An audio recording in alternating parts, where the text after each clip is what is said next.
Bon, ben déjà avec ça, on va pouvoir faire quelque chose, tester quelque chose. Donc je zoome en arrière là pour bien voir l'image entièrement.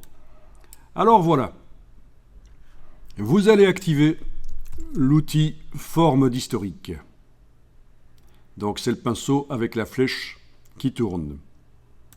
Derrière ça, vous avez un pinceau d'historique artistique. C'est encore autre chose. C'est pour donner des effets de peinture. Mais nous, on va utiliser l'outil pinceau d'historique tout simple. Mais vous savez que quand vous gardez enfoncé sur certains outils, il y en a d'autres qui sont derrière en fait. Voilà, donc c'est ce pinceau-là. Vous allez cliquer sur la case en face de tracer des contours.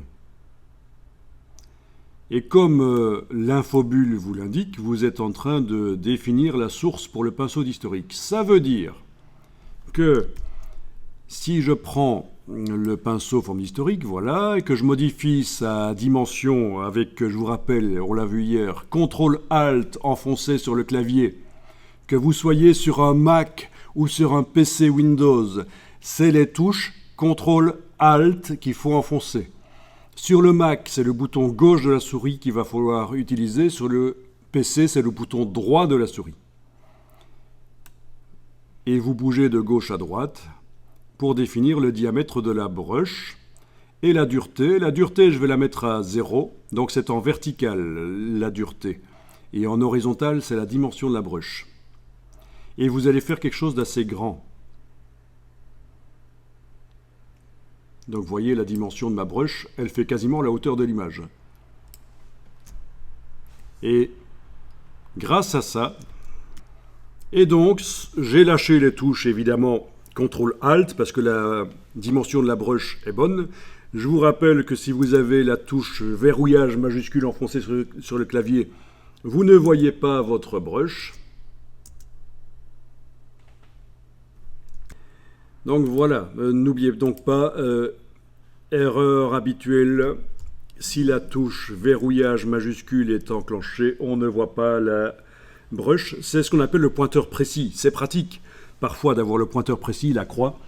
Avec tous les outils, ça marche, on a le pointeur précis quand verrouillage majuscule est enfoncé.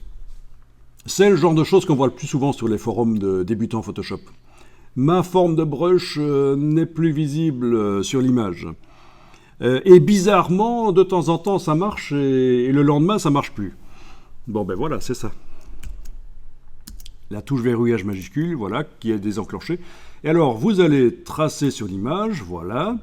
Et qu'est-ce qu'on remarque? Vous avez fait un trait de pinceau d'historique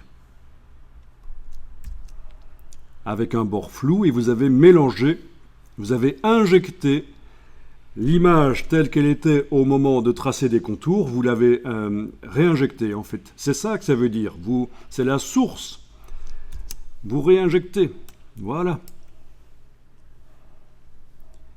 Alors maintenant, si vous jugez que vous avez... Ok, donc ça c'est pas mal. Différents traits. Hein, j'ai levé le bouton de la souris et... Bien sûr, je peux revenir en arrière en cliquant sur les différents états d'historique si j'y suis allé trop loin. Ou alors, je peux aussi modifier la source.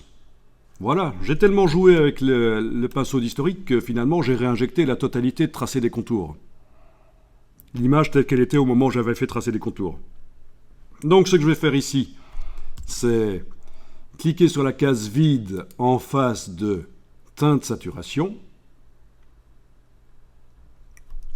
et réinjecter là où je veux. Et évidemment, je peux changer la dimension de la brush. Voilà, et on joue comme ça. On voyage dans la